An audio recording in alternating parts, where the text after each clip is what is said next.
Hi friends, speaking here. This is Selvraj from Certified Tata AIA Life and Advisor Business Society work பண்ணிருக்கேன். இது வந்து ஒரு educational awareness video. So Tata ஏஐயில் நியூவாக வந்து ஒரு ஃபண்ட் லான்ச் பண்ணுறாங்க. டேட் வந்து பார்த்தீங்கன்னா வந்து 23 30 வரைக்கும் நீங்கள் வந்து இந்த NF 10 rupees வந்து நீங்கள் உள்ளே வரலாம். ஸோ இது வந்து என்ன ஸ்பெஷல் அப்படின்னா ஃபண்டோட நேம் வந்து Nifty alpha 50 index fund. So இது வந்து 80 to 100% வந்து ஈக்விட்டி ரிலேட்டட் இன்வெஸ்ட்மெண்ட் தான் பண்ணுறாங்க.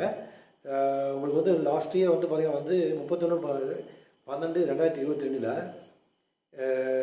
எமர்ஜிங் ஆப்பர்ச்சுனிட்டி ஃபண்ட் வந்து லான்ச் பண்ணாங்க.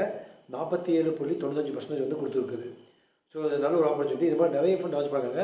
இது எல்லாமே வந்து மார்னிங் ஸ்டாரில் கிட்டத்தட்ட வந்து உங்களுக்கு வந்து டாப் மோஸ்ட் 5 ஸ்டார் ஃபண்ட் தான் வந்து நம்ம கம்பெனி லான்ச் பண்ணுறாங்க. இன்வெஸ்ட்மெண்ட் பண்ணுறதுக்கும் ப்ளஸ் வந்து பார்த்திங்கன்னா வந்து உங்களுக்கு லாங் டேர்ம் பர்ஸ்பெக்டிவில் வந்து இன்வெஸ்ட் பண்ணுறதுக்கு ரொம்ப ரொம்ப நல்ல ஆப்பர்ச்சுனிட்டி. நீங்கள் விருப்பம் வந்து நீங்கள் வந்து ஒன் டைமாக வந்து ஒரு 1 lakh 2 lakh இப்படி பண்ணலாம். இல்லை வந்து இயர்லி